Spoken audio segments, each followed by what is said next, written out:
mbokk yi ñu ngi leen di nuyu kenn ku nekk turam ak santam ñu ngi rafetlu baax seen ànd ak Ferlo FM 94.0 Daara ak www.jolofactu.com mbokk yi ni ñu ko baaxoo di ko ànd yéen seen émission pencum Jolof gaaw bu jot juróom jàpp juróom benni waxtu gannaaw bu ñu gërëmee bu baax professeur Mansour Sakho mi nga xam ne moom la ñu àndoon nag suñu waxtaan wi ñu génn moom mi nga xam ne mi day jàngal ci lépp loo xam ne jëm na ci wàllu yoon droit des affaires tey tiin mbokk yi ñu ngi wéyandi seen émission pencum Jolof am ci mbégte baax dalal ci beneen doomu Jolof boo xam ne moom itam bu ràññi lool la ci fànn yi nga xam ne fa la daal di fare docteur Samba Ka lay wuyoo moom nag mi ngi fekk baax ci Thiel xelam mi ngi gën a màcc ci lépp loo xam ne jëm na ci wàllu science ci wàllu environnement waaye it lépp loo xam ne jëm na ci wàllu écologie aquatique ci wàllu alam gi loolu danañ ci waxtaan wàllu gàncax geeg ndox mi loolu lépp bëgg nañ ci waxtaan ak moom docteur Samba Ka tamit nag day def wàllu politique ndax jaar na ci am parti yoo xam ne jaar na ci ba jamono ji mi ngi ci parti Pastef bu Ousmane Sonko kon docteur Samba Ka ñu ngi lay nuyu ci Ferlo FM ak ci Jolof Actu am mbégte baax dal la ci émission bi. jërëjëf Dame maa ngi lay nuyu di la sant di nuyu auditeurs yëpp ak ñu ñuy déglu yëpp si Ferlo FM di la jaajëfal aussi ci li nga ma invité ci émission bi dina tax ma gën a xamante ak nit ñi ñoom tam ñu gën ma xam. paraît-il que émission bi également xam naa ne sori woon nga Sénégal mais yaa ngi ko doon bàyyi xel am na si yow bàyyi xel quand même. waaw damay déglu émission bi déglu naa ci quelques yoo xam ne yoo def ak cadre Jolof yi fii même ñoo xam ne aussi ñu jàng ak ñu jàngul loolu c'est très important et puis lu rafet la et puis luy jëmale kanam réew mi la ndax day yeete. day tax aussi ñu gën a xam ñan ñoo bokk Jolof ak lan lañu yéene suñu gox bi. oui justement xam naa docteur Samba Ka ñu bëri sax dañ na mbaa Samba moom fàttewul Sénégal fàttewul Jolof fàttewul Thiel gi mu fekkoon baax ndax xëy na ay tànkam bitim réew la gën a bëri ci biir réew mi bu ñu waxtaanee ci pencum Jolof mbaa da nga ci nekk à l'aise pour mën cee wax. waaw xam nga dañ naan picc ngi ci kaw waaye xel maa ngi ci suuf donc loolu rek moo fi am foo loo mënta sori bu dee rek nit nga. munoo fexe ba doo xalaat sa réew ak sa gox donc loolu moom amul sikki saaka en fait foo mënta nekk lu mu sori sa xel moom fii lay nekk bu dee nit nga en fait donc man moom moo ma dal aussi mais nag yàlla nag mooy dogal yàlla fu mu tudd foofu ngay dund munoo ci dara yàlla bés bu ko sabawee xëy na dinaa ñib si. en tout cas xam naa ne Samba Ka docteur Samba Ka yu bëri lañu ci li nga xam ne mooy Jolof car macha allah mais tey bu ñu doon bëgg a xam docteur Samba Ka bi ñu dalal ci seen émission pencum Jolof ngir gën a gindi ñi nga xam ne ñu ngi ñu déglu ci internet bi ci Jolof Actu ak ñu déglu ci Ferlo FM lan nga ñu ci mën a dooleel. waaw man de turu docteur bi sax man bëriwul lu ma koy wuyoo man Samba Ka rek doy na en fait. man maa ngi juddoo dëgg dëkk bu tudd Beeli Ndioy mu ngi nekk wetu Lende foofu laa juddoo. donc foofu laa mais ma yaroowuma fa sama nijaay bi ñu ma tuddee moom moo ma yar Linguère donc moom laa nekkal ba ñëw jàng ci Dakar mais finalement sama papa ba mu gaañoo sama yaay dafa ñibbi Thiel fekk foofu sama nijaay foofu lañu dëkk foofu mooy suñu cosaan suñu maam foofu la ñu dëkk. alors oui docteur Boy Samba Ka bi xam naa docteur bi comme amu ci waaye loolu la yàlla dogal tey lépp loo xam ne li xale pël wala xale jolof parce que pël wala moom jolof war mi ngi koy def rek yow def nga ko ay ni yi ay tuni yi def nga loolu lépp. def naa loolu yëpp ndax. yan anecdote nga ñu si mën a nettalil docteur Samba Ka. waaw mais ba ñu nekkee xale c'est sûr que pas anecdote mais daanañu tase souvent les ngoon yi dañuy toog suñu papa yi suñu maam yi di ñu léebal di ñu wax ay histoire léeg-léeg ñu waxal la benn léeb boo xam ne comme film horreur lay nekk bu ko defee doo ñemee sax génn dem tuur ndox ci ginnaaw néeg bi donc da ngay jooy wala ñu gunge la. am na ci xale yoo xam ne aussi dañ doon jooy parce que dañuy ragal ci guddi gi yëpp dañuy def ay cauchemar. am nga loo ci jàng lu bëri. mais bien sûr loolu dalay yee ci lu bëri day ubbi sa xel en fait parce que ba léegi da nga koy jëfandikoo même ci réew tubaab yi ñuy dund léeg-léeg dañ leen di wax ne ñun conte yooyu noonu daf ñu doon yee. c'est vrai que c'est très théorique hein bokkut ak film wala vidéo mais luñ la ci wax rek da nga koy imager en fait. donc loolu nag léegi peut-être que bëreetul dina tax aussi xale yi duñu xam yenn affaires yi et puis ay légende la aussi ay légende day am ay woy day am ay des choses tristes des choses gaies affaire yooyu noonu et puis toujours am na leçon de morale parce que ci formation nit ki dalay jàngal ay leçon de morale ay genre yoo xam ne comme kersa comme yar lan lay jëriñ comme ay kumba am ndey kumba amul ndey affaire yooyu les histoires qui finissent toujours mal pour la personne boo xam ne yaruwul wala ngor wala reconnaissance aussi donc ay vertu la yoo xam ne soxla nañ ko ba léegi wàññeeku na nag léegi xaw ma ndax loolu moo ko waral mais ce serait bien aussi ñu indiwaat ko xaw ma sous forme de film lay nekk xaw ma sous forme d'audio. Oui. Mais war na mën a dimbale nit ñi. Oui sam njàng également xam naa ne Thiel Linguère alors université bitim réew ñëwaat mën nañ ko tënk foofu. waaw man Linguère laa dalee école quartier Linguère. Et pourquoi mënutoon a nekk Thiel fi nga fekk baax.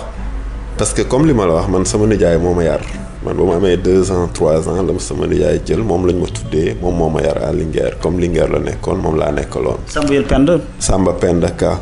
mais fi ma juddoo Mbel Ndioy foofu mënul woon nekk foofu ndax foofu amul école ba tey jii amul école donc man dama dem école par chance. par chance parce que man presque sama frère yi ma bokkal yëpp ñoo xam ne man ak moom ñoo bokk papa ñoo bokkoon génération boobu kenn demu ci école. donc man dama dem école par chance donc parce que sama nijaay moo ma yaroon loolu moo ma yóbbu école. moom moo la jël xëcc la na da ngay jàngi. waaw moom moo ma dugal école quartier donc ma jàng foofu ba CM1 am certificat. après moom mu am liggéey Dakar donc ma transféré dem Dakar Pikine donc continuer foofu sama étude CM Fadilou Diop ba am BFM après ma dem lycée Lamine Gueye ba am bac dem université Cheikh Anta Diop ba am maîtrise am fa DEA après yàlla def ma am bourse doctorat donc man maa ngi doon def sama thèse institut de recherche pour le développement benn institut français la bu nekk fii Sénégal di liggéey ak sénégalais yi. donc am bourse dem France Marseille jàngi mais sama terrain Sénégal la woon. sam njàng également xëy na du ku ne moo ko mën mais da nga ko tàllal comme jargon bi ñuy utiliser da nga ci caaxaanutoon redoublé wu ci benn yoon. waaw dëgg la caaxaanuma ci mais xëy na yàlla tam mooy tudd loolu ku nekk lu mu la bindal lu mu la sédd loolu ngay def mais xam nga léeg-léeg toujours dama koy wax njàng Sénégal surtout sama classe gi nga xam ne. ay baadoolo lañ bëriwuñu doole suñu waajur yi bëriwuñu doole souvent amoo ci choix amoo parce que munoo def école de formation munoo def leen donc yow lan nga mën rek mooy topp cursus normal bi da ngay tàllal rek ba fu muy yem parce que am fi liggéey après maîtrise wala après BFM affaire yombul en fait te munoo fay formation wala affaire donc da ngay tàllal rek ba fu mu yem donc man noonu laa koy misaalee daal waaw. alors mais diggante demoon France ñëwaat Sénégal Chine Canada yooyu yëpp par mission la wala par rapport ak say études la. waaw xam nga dem France bi man ba ma demee France jàng maa ngi doon ñëwaat fii mais bu ma soutenir sama thèse France en 2006 toogaatuma fa une semaine ñibbi si Sénégal ndax bëgg liggéey Sénégal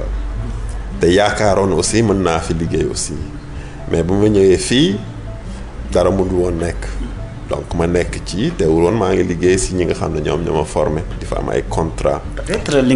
nga jàngoon France li nga def sa thèse moom mu nga wut ak marché yi nekk Sénégal wala. wallaay méngoo na tax man maa ngi doon liggéey si qualité de l'eau ndox mu ñuy naan Lac de Guiers fu muy jógee ndox moomu di ko jàngat donc man loolu laa doon def lu am njëriñ la ci réew mi lu ñu soxla la.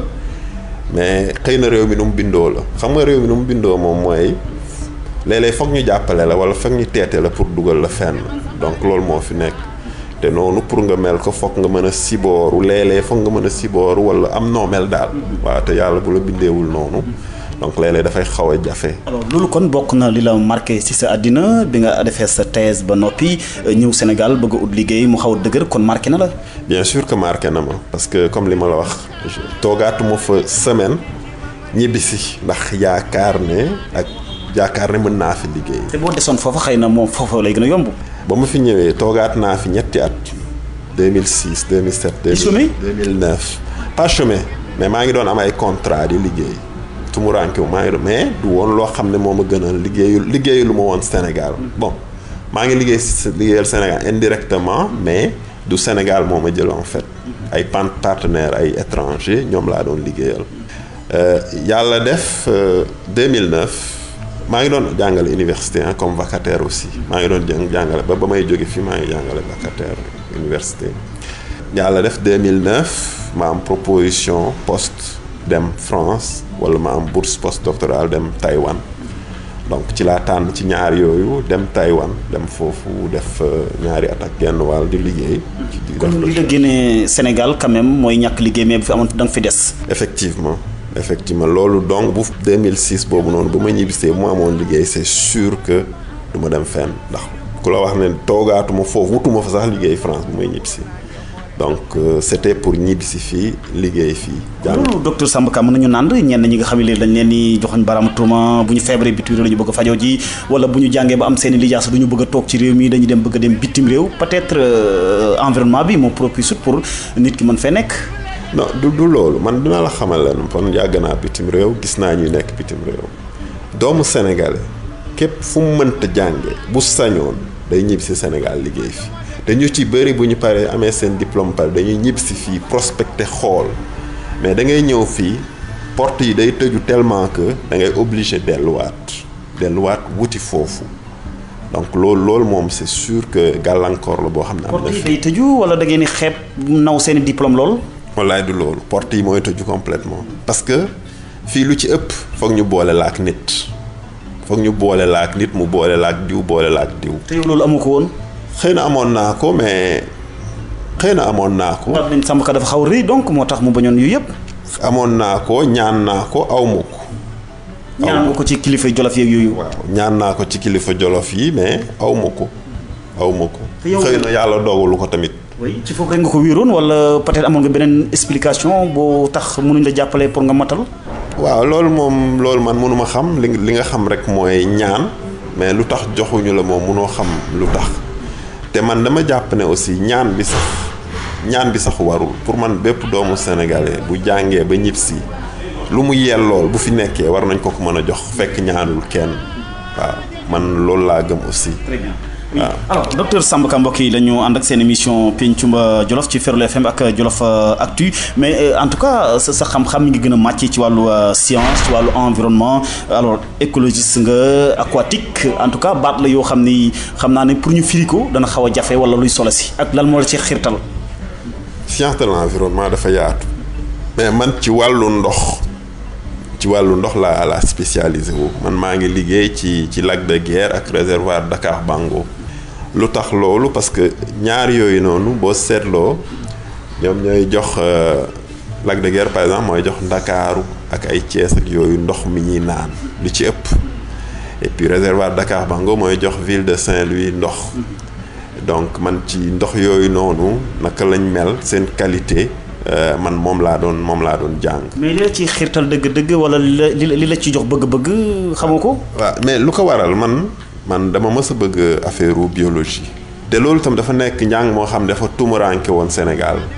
dafa tumuranke bëriwul ñoo xam ne loolu man ba ma koy def bëriwul ñoo xam ne jàngoon nañ lu mel noonu. yàgg na kon. man maa ngi am sama thèse 2006 laa soutenir sama thèse.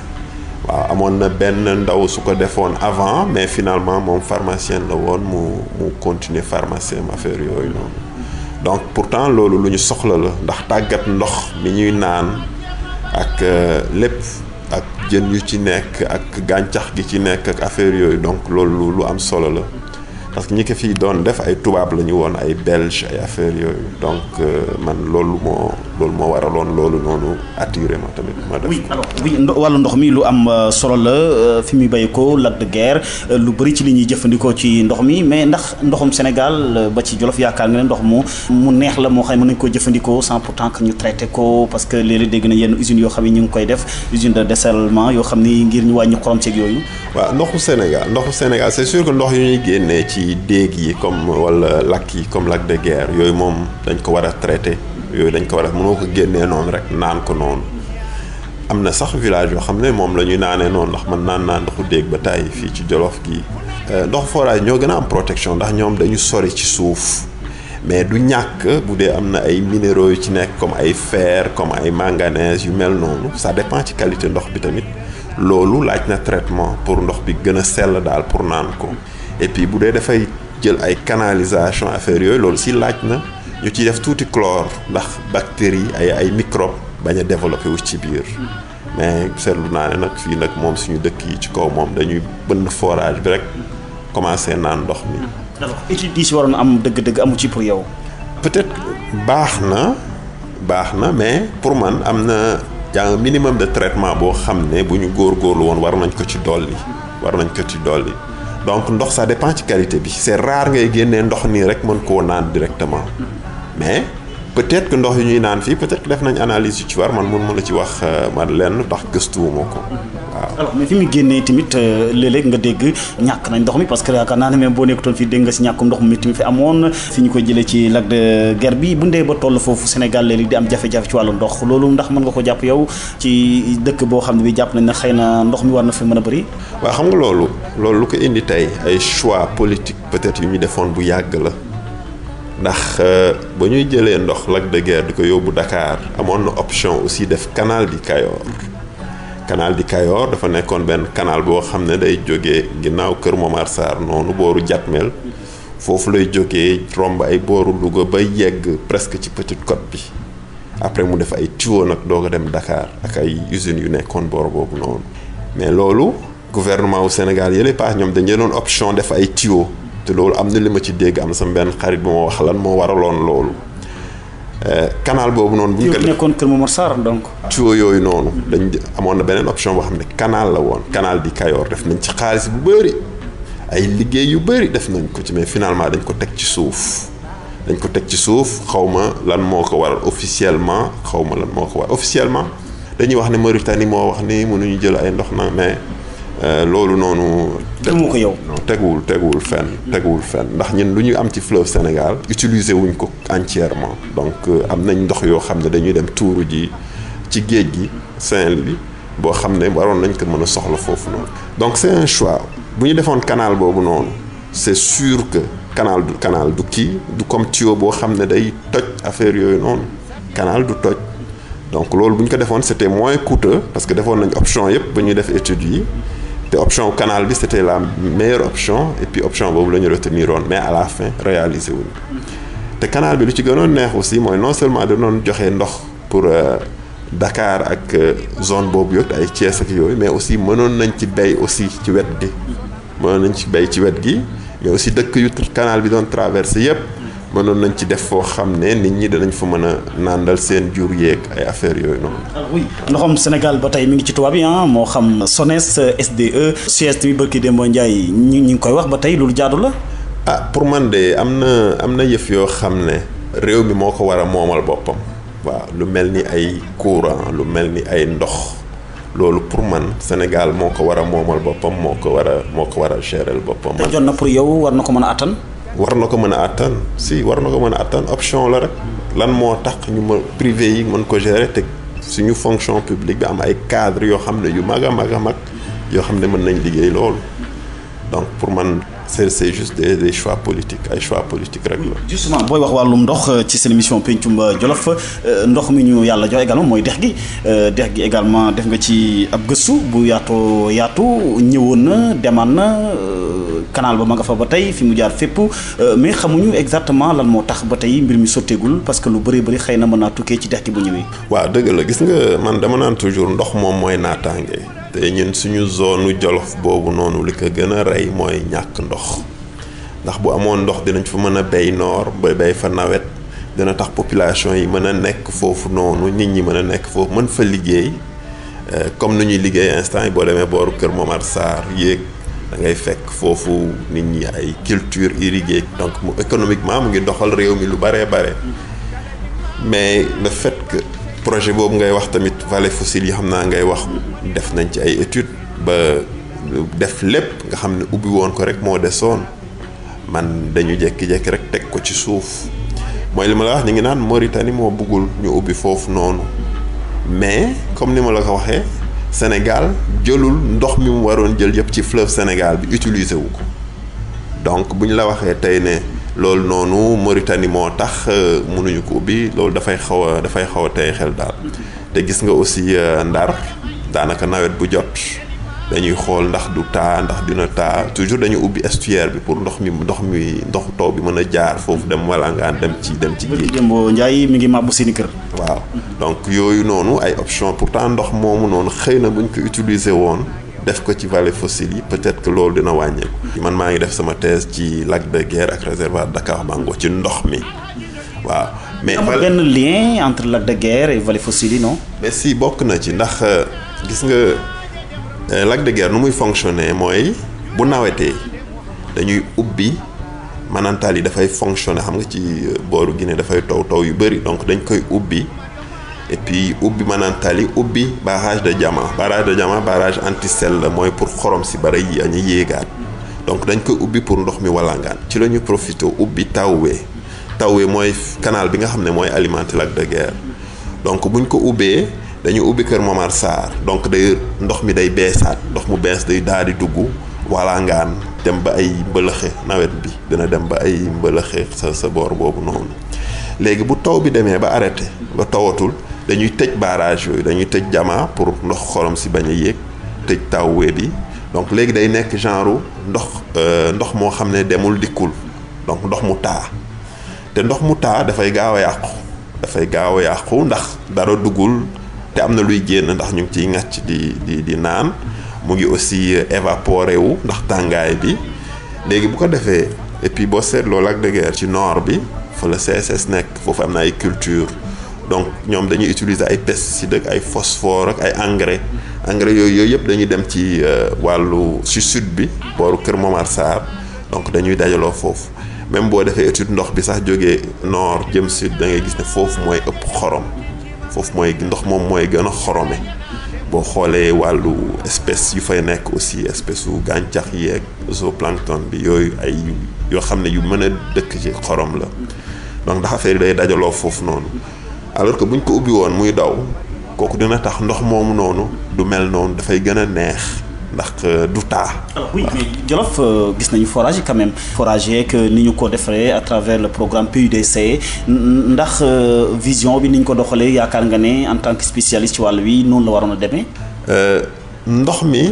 baax na man toujours damay wax ndox moom mooy source de développement mais bu dee Jolof la ñuy wax man visité naa Jolof am na foo xam ne manqué na fu baree bari am na fu manqué fu baree bari et puis ñoo xam ne ñu ngi koy jooytu ay ati at amuñu ko loolu ça c'est des faits là inventé moo ko boo jëlee village bu mel ni Silat boo même biir dolli boo jëlee Ogo jóge dem naa fa am na boo amuñu ndox ay kilomètres la ñuy dem pour wuti ndox ça c'est un. Deuxièmement aussi maa ngi dégg sama mbokk pël yi aussi ñu naan forage yu ñu gas un peu partout xam nga parfois nag dañuy contradictoire ñu ne dafa yàq àll bi. seen wax day woroo léeg-léeg. waaw léeg-léeg day woroo parce que nee nañ forage yu bëri aussi am na àll yoo xam ne da leen di yàq. ñax ma day gaaw a jeex. et puis foo toll da ngay naanal donc nit ñax mi day àll bi dootul am en fait. àll bi dootul naat comme nu mu naatee woon.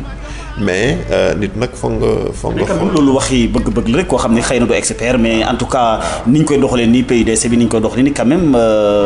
jël xëy na dajul suuf mais def nañ ci dara quand même. waaw am na luñ ci def mais matul en fait matul te manqué na lu bare wax ji fu mu yegg jëf ji tollul noonu en fait. ci biir Jolof surtout. waaw ci biir Jolof surtout man nee naa la def naa tournée Jolof. juróom fukki forage quand même ci 7 ans loolu am solo la. lu am solo la boo xoolee comparé ak li ñeneen ñi def mais xam nga dëgg la dañ tardé juróom-benn fukki at yi yëpp dañoo tardé bu bare waaw surtout ndox dama naan toujours ndox moom c'est loolu moom dañ ko war a def loolu du sax lu ñu war a négocier point numéro 1 mooy ndox quoi foog nit ñi am ndox bu ñu sangoo ndox bu ñu béyee ndox bu ñu nàndalee seen jur yi. moo tax xëy na ñu jox ko ab projet. waaw mais. mooy li ma la wax rek am na lu manqué lu bari. oui mbokk yi yéen a ngi déglu seen émission Pencum Jolof ñu dalal ci docteur Samba Ka nekk spécialiste ci wàllum science de l'environnement alors mais wàllum écologie également ci wàllum yarum jën ak ñoom seen yooyu tamit xam naa ne Jolof moom ñi ngi wéy di jën ba tey da mbaa duñ ne nañu Samba Ka dimbale ci jën yi boog ni mu koy defee ba man koo jëfandikoo ci biir Jolof yar ko ci biir Jolof. waaw jën de moom ku ne xam na ne moom ci ndox lay dund. donc foog nga am ndox mu doy pour nga mën a yar jën mais xam nga kenn mënul am lépp. Jolof càmm lañ fa xam ak mbéy donc loolu mooy force am force Jolof loolu la force Jolof dañ ko war a toujours sàmm ak mbéy moom moo war a yow nga màgg jàng di jàng ay jën mu xëy na kenn xam ko fi. waaw man sénégalais laa man doomu Sénégal la pour man donc lépp lu sénégalais war a soxla war naa cee mën a gëstu ndax yàlla mënoon def tey may liggéeyee Casamance wala may liggéeyee Kédougou ndax ab sénégalais laa donc pour man sénégalais lu mu mënta jàng rek njëriñu Sénégal la mais comme ni ma la wax aussi xëy na bu ñu amoon ndox boo xam ne dana wal dem ba Vélingara xëy na dañ mën a développer foofu yaru jën yi. expérience bi bëgg nga ko mës nga ko bëgg a xalaat ci biir Jolof non. ci mbirum yarum jën ak ñoom seen yooyu. non musuma ci xalaat. dafa mënut a nekk. mais mooy li ma la wax ndox boo amul ndox. man ndox lañ lay wax parce que boo ne ndox ñu ne suñu forage yaa ngi ndox mi doy na sëkk man ndox par exemple. mais lu ci gën nag mooy eau de surface yi mooy mel ni yuy jóge ay fleuve Sénégal ak ay yooyu noonu parce que Sénégal Jolof dañuy wax ndox mi mais ndox mi doyul man Thiel laa nekk fan yi yëpp mais robinet bi day ubbi par heure lay ubbi da nga koy ubbi pendant ay 2 heures de temps 3 heures de temps après mu tëj ba suba donc loolu dañuy wax forage am na mais c'est toujours c'est très limité en fait. oui bassin de rétention yi également xëy na buñ ko defoon tamit dana gën a yaatu. bassin de rétention bi moom franchement c'est une très bonne idée loolu moom dañ ko waroon taxawal keroog rek maa ngi ciy wax ak sama frère mu may expliquer benn bu ñu def booru Odiolde am na benn déeg bu ñu gas foofu noonu loolu lu am solo la ndax ndox yi. boori Bélier également amoon na côté yooyu noonu. waaw parce que taw yi ndoxu taw xam nga ñun dañu néew la ci taw. ndox bi bu ñëwee dafay walaangaan yàq ay yoon yàq ay fii dem daw dugg loolu bu ñu ko mënoon retenir fenn mooy bassin de rétention yi dana tax mu gën a yàgg foofu ñu mën koo mën utiliser jarum jën bi mën nañ ko ci def parce que déeg yi dañuy wax mais souvent ñun ñoo koy yàq ndax boo demee par exemple am na yenn dëkk yoo xam ne jur gi duñu dugg ci biir déeg bi ndax bu ñu duggee ci biir déeg bi dañuy yëngal ndox mi dañ fay def suuf donc loolu mooy tax affaire bi du suulu. dañ koy naxal daal def ci ban bi. def ci ban moo tax bu ñu mënoon par exemple di clôturer suñuy déeg yi di def ay bas ay accès restreint ay foo xam ne foofu rek la jur gi mën a duggee mën a naanee et puis mu bañ a dugg ci biir parce que da ngay gis nag bi day dugg fii day dem ba ci digg ba doog a naan ñëwaat. léeg-léeg muy war ñuy luf bu ndox mi jeexee. waaw donc loolu mënoon na gën a aar suñu déeg yeeg suñu ndox mi. jamono day dox nag docteur Samba Ka mais l'expérience bi peut-être dañ naan xanaa ñu koy xalaatee ndax sax lu mën a nekk la suñu déeg cosaan yi nga xam ne moom la ñu am Jolof Sénégal. waaw lu mën a nekk la ndax jamono day dox c'est pas pour rien nit ñi di xalaat bu ñuy xalaat c'est pour gën a mën defaraat. xam nga bu ñu toogoon rek ne ba léegi ñun ay reen ak ay gàncax la ñuy fajoo kon heure bii ñu ci bëri man naan naa niwaaki naan naa ay garab ba tàyyi donc jamono day dox xalaat yi pour jamono donc war nañ mën a adapté wu aussi bu njëkk taw yi ñoo gënoon bëri léegi taw yi dafa néew donc foog ñu xool comme ndox mi dafa wàññeeku foog ñu xool nan lañ koy gën a mën a aaree pour gën koo mën a jëfandikoo nu mu gënee. oui alors Samba Ka mbokk yi seen émission Pencum Jolof mais lii lépp politique de développement la justement politique Samba Ka dugg nga ci xaw nga ci yàgg tuuti depuis PDS ban xeetu politique lay Samba Ka di def. man waaw politique li ma ci gëm mooy politique boo xam ne day suqali gox boo xam ne day suqali réew. du politique pour topp nit pour topp ko du politique pour ngistal. du politique pour am tur wala am pour am ndomba tànk man politique bi ma xam ne moom laa gëm moom laa bëgg ñu def mooy politique boo xam ne dinañu yëkkati point A bi yóbbu ñu point B bële te point B bi gën point A bu ñu nekk nii. oui justement am na ci ñoo xam ne ñii tamit biñ ne dañ lay invité laaj yu bëri laaj nañ la ko di ay internautes surtout ci lu jëm ci politique bi nga xam ne bii parti socialiste ma nga fa woon donc moo waxee parti socialiste rek xam naa ne am na yeneen parti mais ñoom dem si yàlla Djibo Ka ñoom dem si yàlla docteur Daouda Sow Ablaye Niang ñoom tendance yi certainement am na loo xam ne li fekkee nga ko ci A ak B mais dañu gisoon ne taxawaay bi nga amoon dëgg-dëgg seen politique ni nga ko doon defee gëmoo ko ndax constat bu nga amoon lu waraloon taxawaay boobu. waaw ay temps Ablaye Niang Daouda Sow temps yi moom xale laa woon donc man yooyu moom mun ma ci woon dugg temps ji sama nijaay sama papa Djibo Ka aussi dëgg la yëngatu mu woon ci politique mais xëy na boobu man maa ngi jàng et puis loolu noonu du woon loo xam ne xalaat naa ne mën naa cee dugg. mais yaa ngi observé quand même bu baax. man maa ngi observé bu baax a baax man dama yàgg observé politique nag parce que dama juddoo ci famille boo xam ne politicien man sama yaa doon politique donc yàgg naa suivre politique et puis xam nga rek suñu Jolof bi nii Linguère boo fa nekkee noo def boo fa màggee noo def xool politique bi nu mu yëngoo. alors oui la politique familiale ndax Samba Ka mi ngi koy dund parce que tey bu ñu doon lim ci cadre yu bëri wala mag ñu bëri ci parti socialiste ak ñoom yéen a bokk ñii ay mag ñii ay nijaay te ñu bëri yaakaar naa socialiste lañu ndax seen politique boobu nga gëmoon. man da ngay xool politique boobu noonu fan la yóbbu Jolof pour man lu ñu puus diggante 1960 ak léegi bëriwul dëgg la tur yi am nañ ay tur yu rëy mais lu ñu puus lu ñu toxal bëriwul. te man pour man waroon na gën a yokk loolu ndax boo demee ba tey jii nii ngay dem ci ay dëkk ñu naan la amuñu ndox amuñu forage amuñu case de santé ça veut dire que am na lu bëri loo xam ne mataluñ ko waaw ak kii la faute kan lañ si joxoñ baaraamu tuuma doomu Jolof yéen fal wala ñi nekk ci kaw ñoo sàmmantuwut ak Jolof ak li mu bëgg wala Sénégal d'une manière générale. man dama xalaat ne gis nga Sénégal buñ ko yoree nu mu war a yoree nuñ ko war a yoree. ku nekk war nga ci jot sa wàll parce que pour man yooyu noonu ñett yooyu ma lim lii di njàng lii di ndox lii di faju pour man loolu kenn waru ko politiquer loolu pour man administration moo war a toog xool administration sans politique ñoo war a toog xool carte Sénégal xool fan moo ko war a am ak fan lañ ko war a def fan moo ko gën a soxla pour man loolu du politique dëgg la souvent dañuy wax ne amuñu politiciens ñu taxawal mais pour man loolu administration bu doxee nu mu war a doxee ku nekk da nga ci jot li nga ci war a jot. oui alors mais politique socialiste bi ñu doon def noonu ci biir Jolof lu tax gëmoo ko woon. lu tax gëmuma ko woon mais mooy li ma la wax am na benn parti boo xam ne moom xale laa woon man politique mu woon dama doon seetaan mais à la fin lan la woon politique achat de conscience mooy ñëw jox nit ay saaku ceeb wala jox ko ay 5000. wala politique kii sama diw sama mbokk la moom laay jàppale donc da nga doon dox ci politique bi xamoo sax lan moo tax nga koy def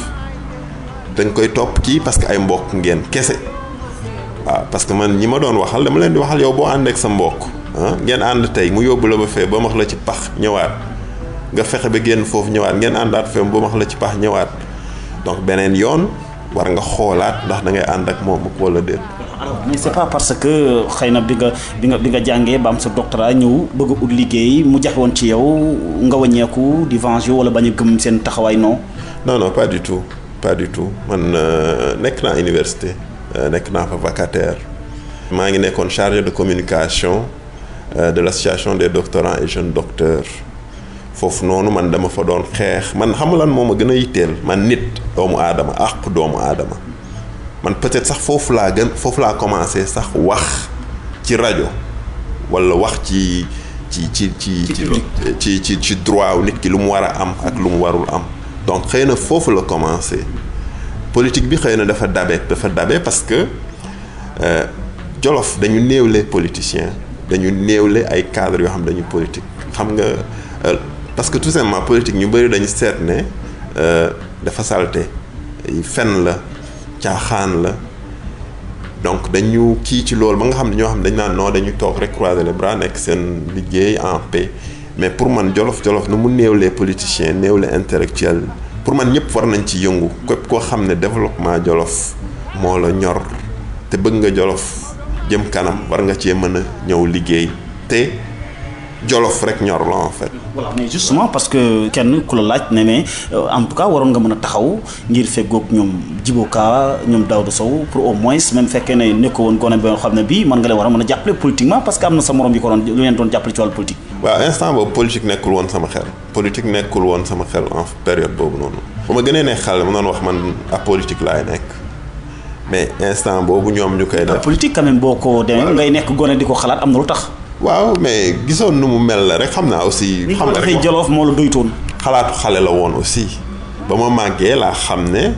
politique nag am na njëriñ donc ci laa ci commencé dugg mais lu tax dugguma ci Daouda Sow wala ci Djibo bon yàlla moo ko dogal xëy na man instant boobu noonu politique xalaatuguma woon def politique. liñ gëmoon tamit gëmoo ko woon quoi. probablement parce que mooy li ma lay wax man pour man politique dañuy jëlee fii yóbbu ñu fii te mu gën ci ñun te man Jolof bii nii ma dëkk nii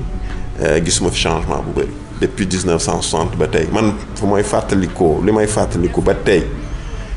gisuma ci changement ay saretu mbaam laa gis ñuy dem di wëggi ay sàmm yu sonn même càmm bi même coono yi même jàmbat yi boo feebaree ñu teg la ci saretu mbaam wala ci saretu fas yóbbu la boo demee hôpital ba amul ambulance donc man loolu laa fi gis école yi boo demee motaluñu seeni classe wala classe yi fa nekk ay nit ñoo ko fa def man loolu laa gis en fait. Oui, parce que à qui la faute, par exemple, je repose la question, à qui la faute? Mais aux dirigeants ñi nga xam ne ñoom ñoo ŋànk doole réew mi ndax pouvoir dafa am solo. Dirigeants locaux wala? Mais man bu may wax mooy ñi nga xam daal ñoo ŋànk pouvoir que ça soit le pouvoir local que ça soit le pouvoir étatique parce que boo demee tey CM Thiel mu ngi existe depuis 9 ans fu mu nekk ab këru corps de la paix coopérant corps de la paix américain yi moom lañ jël transformé ko 2009 ba tey mu ngi am 4 classes yaakaar na 4 classes yi yépp ay nit ñoo ko fa def ay nit ñoo wut seeni coopérant wala seen doole bopp def ko fa ba tey état tegu fa benn mool 9 ans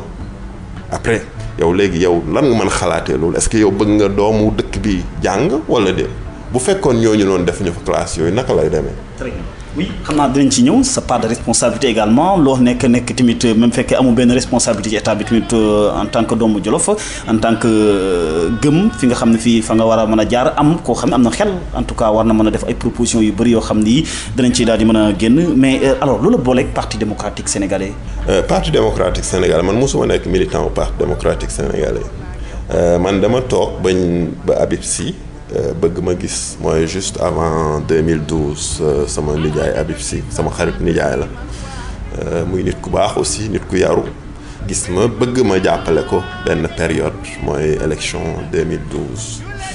man aussi maa ngi doon xalaat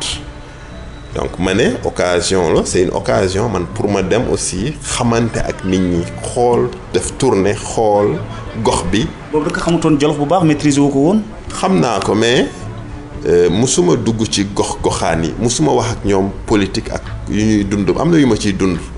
mais bala ngay gën a xam nga dem giseek nit ñi seen fu ñu dëkk wax ak ñoom. te loolu faw nga am support faw nga am wéeruwaay boo xam ni moom nga mën a sukkandiku pour def ko. waaw loolu période campagne rek nga ko mën a def pour dajale nit ñi wax ak ñoom période campagne rek daanaka nga ko mën a def. mais justement avant Habib Sy Aly Ngouille Ndiaye également booba sax xëy na ay 2007 2008 comme ça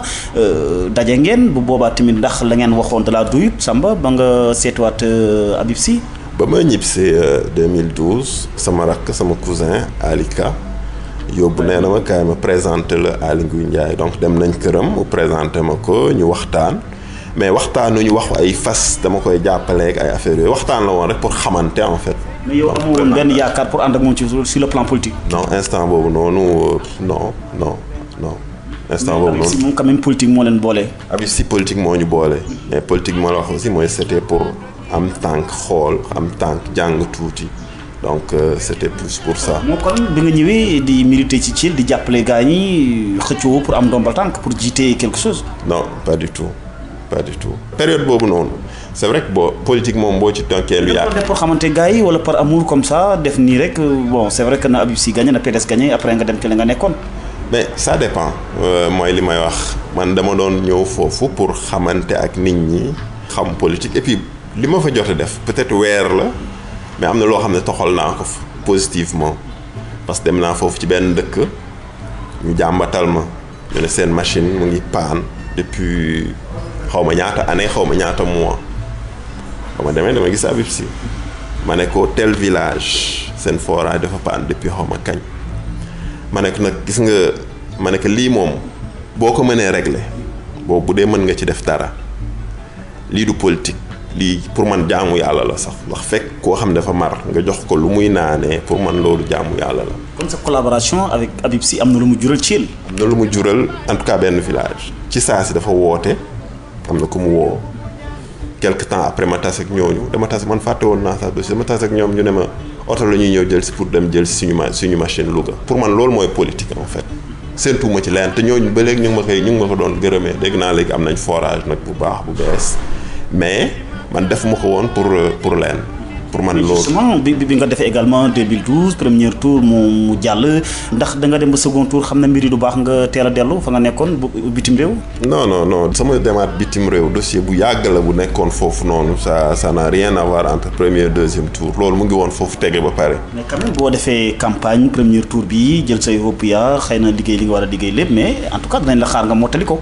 waaw mais xam nga rek jaam ak pexeem yàlla ak dogalam donc loolu la yàlla tuddoon man voté wu ma fi sax deuxième tour fekk na ma dem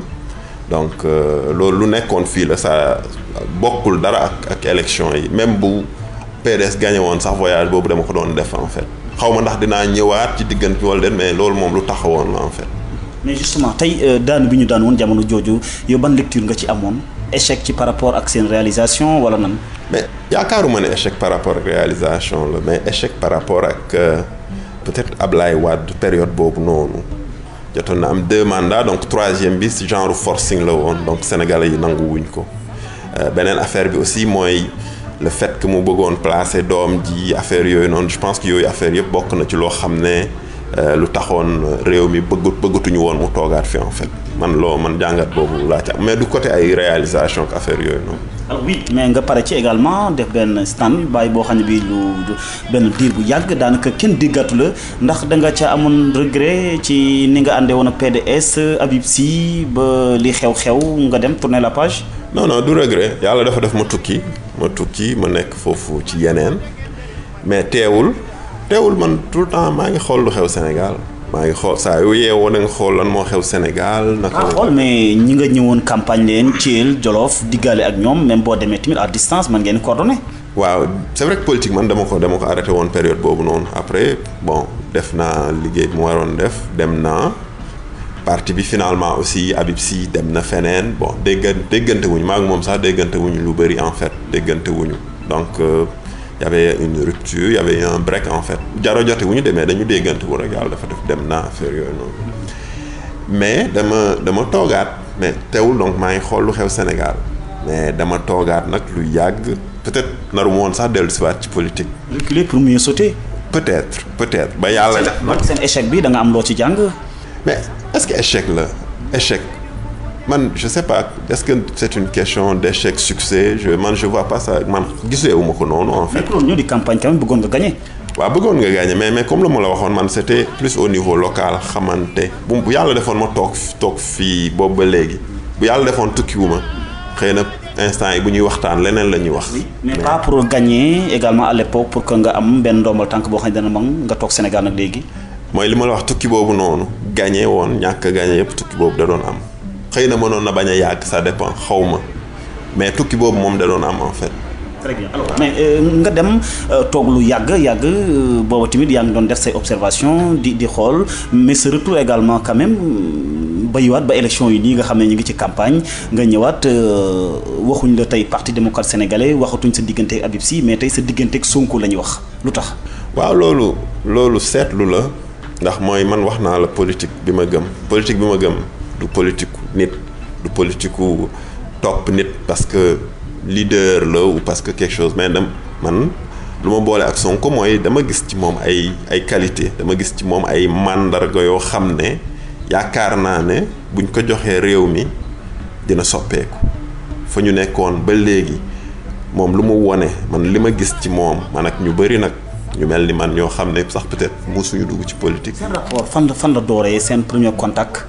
suñu premier contact pas contact direct suñu premier contact mu ngi dooree ba mu commencé di dénoncer ce qui se passe rapport IGE yi nga xam ne c'est public ba mu commencé di ko wax sénégalais yi ba mu perdre son travail. ba koy suivre à distance. di ko suivre à distance donc c'était des rapports publics mais comme sénégalais yi du ñu jàngat moom mu koy jàngat di ko génnee ba tax mu perdre postam moom Sonko fu muy impôt et domaine.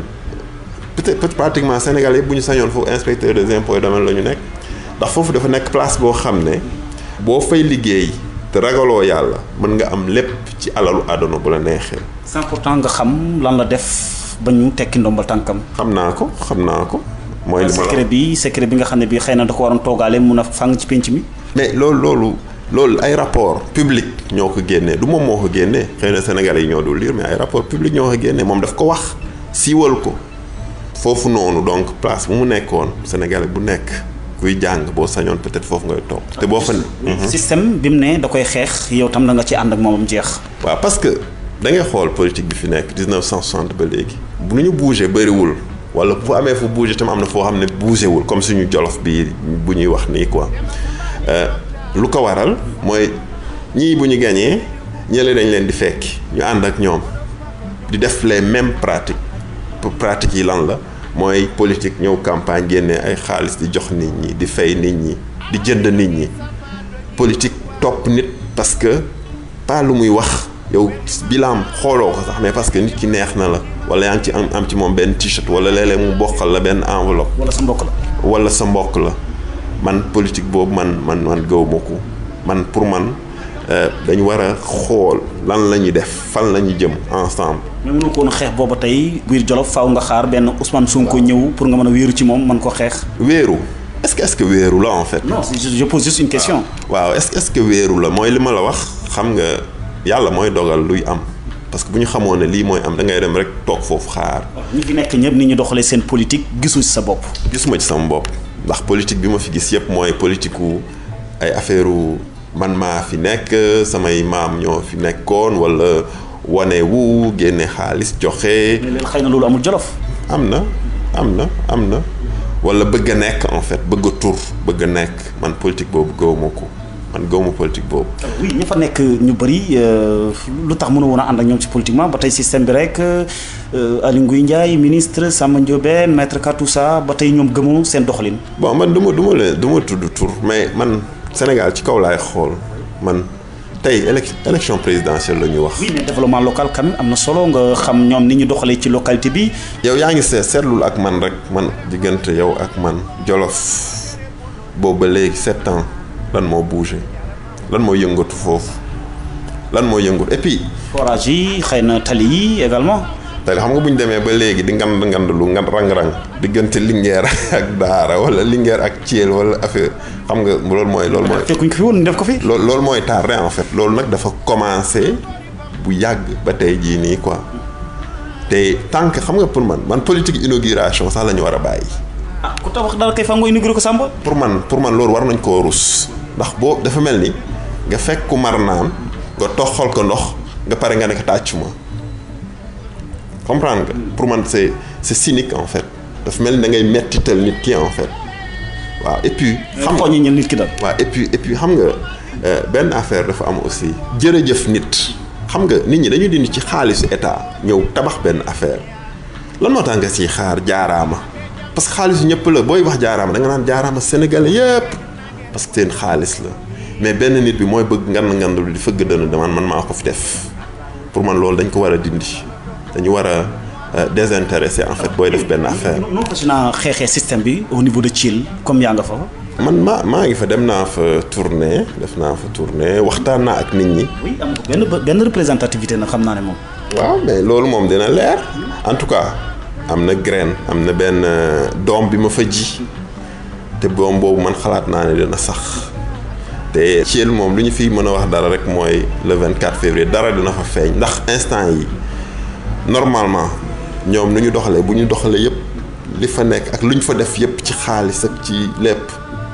normalement foofu dara waru fa génn ci opposition. seen campagne bii nii ñoom. même seen campagne et puis 7 ans yi passé yëpp normalement opposition zéro la fa war a compter mais nag ñu ngi xaar man sama politique du leen li may wax nit ñi waxuma leen. xëy na defu leen c'est pas parce que lu ñu fa réalisé loo xam ne gouvernement bi réalisé na ko fa pour askan wi war leen koo fay le 24 février gisoo ko yow. amul dara lu soppeeku foofu mooy ki ma la doon dem naa wax ak nit ñi coono bi ñu doon sonn moom la ñuy sonn ba léegi coono bi ñu doon sonn moom man sama waxtaan ak nit ñi xam nga lan mooy lan moo soppeeku ci seen dundin ba ñu amee indépendance ba tey toujours même problème lañ lay wax ndox. lu ñu lay tontu ñoom waaw. amuñu ndox amuñu école amuñu case de santé élevage bi aussi dañ lay wax. saaku ripaas yi dafa cher. am na ñoo xam ne sax peut-être gox yu ñu dëkk moomuñu ko wala genre affaire yooyu noonu wala gerte gi nuñ koy séddalee ñii dañ naan la 9 kilos la ñu jox famille 9 kilos lan la mën a defal ab famille. Samba Ka cin bu nar a neex ba xeeñ ah barki Demba Ndiaye sa militant bi nga jëlee woon Al Ousseynou téyaat ko mu génnaat say loxo bu boobaa dañ naan mais attends kii gars yi dañuy kii mais gëmuñ ko. Al Ousseynou man mosuma wax ak moom man mii nii. lu tax mu ñëw si yow kon. ñëwul ci man dama moom Alioune Seynou moo defal boppam démarche dem ba Dakar dégg naa ci lu ma dégg parce que man je l'ai jamais musuma ko rencontré wax ak moom politique ci li ma dégg moom moo dem ba Dakar rencontré foofu ñoo ñu delloo ko fii mais maag moom musuñu taxaw. comme ni demal topp ci gannaaw Samba. musuma wax ak moom man ak moom musuñoo wax. kon ñuy jàpp ne xëy na sa militant la woon dafa rëccaat si yow non. ma dégg wax la leen gis nga ñi may xam lan la leen di wax. moom APR la dégg naa APR la woon man xaw ma dama leen wax bëgguñu ku gedd bëgguñu ku mer jóge feneen ndax ku gedd ku walla ku fay buñ la defalee li nga bëgg rek da ngay dellu sa kër dama leen koy wax man sama politique amul nëbboo man dama naan sax mënuma politique ndax mënuma wax ju neex walla naxante man dama lay wax lu ci nekk toujours dama koy répéter dama leen di wax ñun bëgguñu ki gedd bëgguñu ku mer suñu sañoon booy ànd ak ñun day fekk li ñuy wax dugg na sa xel gëm nga li ñuy wax ne dëgg la mais pas bul ànd ak man parce que sa mbokk laa wala damaa rafet wala dama laa jox dala wala da nga maa rus quoi en fait. ñu ànd ak yow xanaa mën nañ leen a compter ci baaraam de bëreegum nañu wala sa discours bi nga xam ne yaa ngi koy yëkkati ñu ngi koy dégg. yaakaar naa ne discours bi ñu ngi koy dégg. discours bi ñu ngi koy dégg mais xam nga population. c'est difficile quand même ah. non ñu ngi koy dégg bu baax a baax fépp fu ñu wax nit ñi dinañu wax ne wax ngeen lu ngeen wax yëpp dëgg la. lu ngeen wax dëgg la mais ñenn ñi dañ naan dañuy joxe seen parole ba pare xam nga fii souvent parole donnée mais politique du diine ñenn ñi dañ naan la man dem naa ay village yoo xam ne dañ naan ku ñu nekkal ñu nekkal la ku ñu defal la man dama ne leen yéen politique loolu ngeen war a bàyyi ku ñu nekkal ñu nekkal la ku ñu defal la man leen yéen fexe leen ba nga xam ne réew mi ñu koy yor dinañu séddale ba nga xam ne du jar sax nga naan jox ma danañ ko def fu mu ko war a def ñu def ko fa. en tout cas waa Thiel xam naa ne moom suñu yemoon ci ranch Dolly Djibo-Leyti Ka bi rek boo mooy ñu ne en tout cas lii bokk na ci li ñu war a bàyyi xel Macky Sall. ranch Dolly lan lañ fa def mur bi ban njëriñ la mën a am est-ce que am na ay projet yoo xam ne gisuma fi benn projet liggéey amul Dolly. forage yi ñu wax def na bën nañ ko ci biir. Ogo laa jógee barki démb amuñu ndox. c'est dans le ranch de Dolly dans le mur là bi ngay wax noonu amuñu ndox man gis nga ba may ñëw de loin là ba dama yaakaar bu ma ñëwee fii kenn du ma waxu ndox mais ko amuñu ndox ci biir Dolly la nekk ñi fa nekk amuñu liggéey xam nga politique gis nga daam liggéey nit ki bu ko jox nit ki defal ko infrastructure yi nga xam ne moom lay liggéeyee politique gu joxe nit ñi da nga leen di defal fu ñuy ñaq te tant que loolu amul mënuñu def leen en fait waaw nit ñi ci misère rek la ñu nekk ci tumuraan ranch Dolly bi ranch Djibo Ka bi fa nga doon xaar ñu defaree ko dëgg-dëgg pour mu jëriñ population bi gisoo ko foofu yow. mais ranch bi y a rien dara nekku fa lan moo fa am mooy def na on a fait un mur ça sert à quoi juste un mur lan ban njëriñ la am. inauguré bi ñu ko inauguré tamit jaru ko woon. pour man jaru ko. naka nga mën a inauguré loo xam ne lu fi amoon la booy inauguré da ngay inauguré sax lu bees. miir bi kay mu fi woon. bàcc nag waa Thiel ñu ngi ñuy déglu waa Jolof ñu ngi ñuy déglu yow itam nag boo waxee. boo demee man laaj naa waa Thiel ñoom xam nañ ne mur bi waa Dolly sax xam nañ ne mur bi amul benn njëriñ amul benn njëriñ mur amul benn njëriñ xam nañ lan lañ soxla liggéey nit ñi dañ soxla ñu defal leen ndox ba nga xam ne. comme femmes yu nekk Ogo ñu am ndox mën a def jardinage am na ay groupement femmes yu nekk foofu ñu mën a def jardinage ñaq daan seen doole nit ñi loolu lañu soxla mur bi du amul benn njëriñ. très bien alors en tout cas sa projet yi nga xam ni tey fi nga taxaw pour Jolof parce que tamit du ñu invité Samba rek mu ŋàññi wala ñaawlu li fi nekk te amul benn projet taxawaayam ci wetu askan wi loolu lépp lan la ci wàllu càmm gi ci wàllu mbay mi du ma wax nag du ma la tooñ parce que sa gars yi ba tey ñu ngi koy tooñ naan l'avancée de la mer avec Sonko bi mu ñëwee daara ak yooyu. mooy wax loolu lompul la wax. dafa ne bu ma demee Louga dinaa waxtaan ak ñoom foofu mais xam nga gars yi dañu dagg wax. gis nga wax bu matul rek fen dikk quoi en fait parce que ba muy wax loolu dafa ne dinaa dem Louga dinaa wax foofu l'avancée de la mer à Lompoul loolu la wax. très bien fii avancée du désert la wax fii nii. oui sa projet yi lan la par exemple ak lan mooy sa taxawaay ci wetu askanu Thiel ci wetu askanu Jolof. tey jii nii pour man lu ñu war a njëkk a def mooy yee askan bi ba ñuy yeewu. askan yeewu nañ bàcc. des na ba léegi dañuy topp nit ndax dañ ko rus. dañuy topp nit ndax mu ngi leen di defal campagne par campagne mu jox la t-shirt jox la 25000 jox la yére nit ñi foog ñu yee leen ci ne loolu amul politique rus politique kii sama mbokk la politique kii daf may jox loolu dañ ko war a bàyyi. toujours dama leen di wax gis nga politique gu jox ku la jox day wàññi sa ngor ndax yow si jërëjëf ngay dëkk ci jërëjëf ngay nag te da nga koy rus da nga koy ragal ndax da nga naan bu ma ko meree wala bu ma defee nii mu téye loxoom. may leen nit topp nit dafa wóorul ndax nit dafay dee nit dafay soppeeku xam lan lañu war a xeex fexe ba nga xam ne dañuy am un état boo xam ne dina delloo lu askan bi moom ñu si ñoom nit ñi war nañ fexe ba ay Thiel ak yenn village yi. seen courant bi tamit également. Thiel amul courant mu am ay lycée Thiel dafa war a am lycée comme Gassane war a am CEM bu mat. am lycée yow ko ci benn action wala da nga ko mënut a def. ban action man nekkuma ci état bi man fu mu toll nii nekk. man bu jàng nga am nga xam-xam quand même am ngay partenaire peut-être. pourquoi pas sax nga indi leen. partenaire man am benn partenaire man nekkuma ci yooyu loolu nekkuma ci ONG yeeg yooyu waaw. li may wax mooy loolu lii di ndox lii di courant lii di santé lii di éducation loolu kenn waru ko politiquer parce que xam lan moo bon mooy yan population village dañuy wax ne dañ leen ko xañ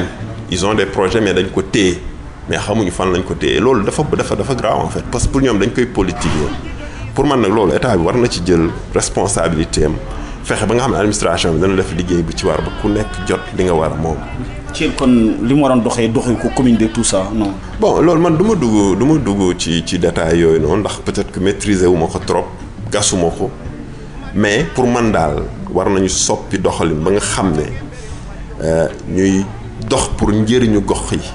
dox pour suñu njëriñu askan yi nga xam ne moom ñoom ñoo juddoo foofu ñoom ñoo dëkk foofu noonu. peut-être cette fois-ci moom Samba bu Sonko gagné bëgg na ndombal tànk du def comme ni defoon après dem bitim réew toogiwaat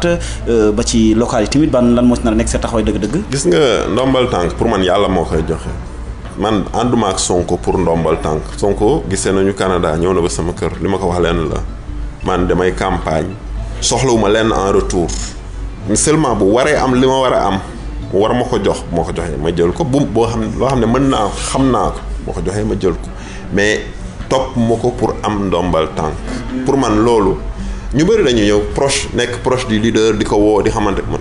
fii nii tamit gars dañ may wax woo nga Sonko dégg nga Sonko ma leen Sonko doxam lay dox man sama dox laay dox et puis politique loo ci liggéey yaa ko moom ñi may waxal fële ñi fa nekk ay ñoom Boura Niang ñoom Biram ñoom Alassane Deme ñooñu nekk foofu noonu ci gox yooyu noonu dama leen wax ne lu ngeen liggéey seen bopp ngeen ko liggéeyal. au-delà élection présidentielle Sonko tey la ñu wax élection locale yi bu ñu taxawee am ay ndomba tànk am ay conseils donc képp kuy dogal fii nii même bu ngeen fi ëppul doole dina leen laaj seen xalaat su boobaa. ngeen di def système ba fa nekk. su boobaa nag nga mën a doxal xalaat yi nga xalaat ne moom mooy. mën a doxal moo mën a jëmale gox bi kanam. très bien xam naa waxtu yi jeex na takk Samba amoon nañu mbégte dalal la amoon na ponk yu bëri yoo xam ni mën nañ ko daal di waxtaanee violence bi ci wàllu politique bi gis nga ko alors justice bonne gouvernance tout ça mais comme bu yoon jeexul wax sur lu jeex ñu ngi ci campagne bi yaa ngi fii mais ñu bëri jàpp nañ léegi moom da nga mel ni ku décider vraiment pour faire vraiment la politique. waaw instant bi décider naa mais comme ni ma la wax jiw bi ji nañ ko. te yaakaar naa dina sax te dinañ ko sàmm ba soppi li nga xam ne loolu moo fi nekk di def politique ngir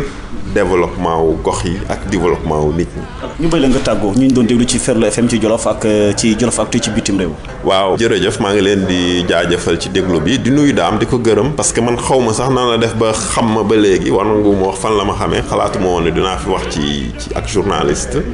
su amee aussi loo xam ne wax naa ko fii loo xam ne lu ñagas la wala luy gaañ la maa ngi jéggalu du lu ma séentu du lu ma xalaat waaw wax nag yombul et puis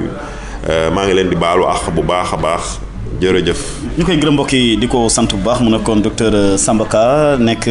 doomu Thiel doomu Jolof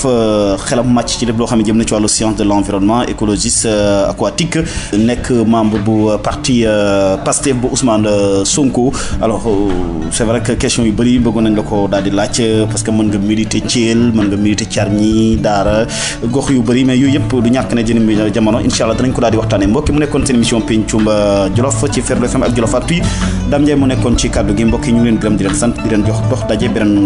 gaaw ak beneen gan jamono.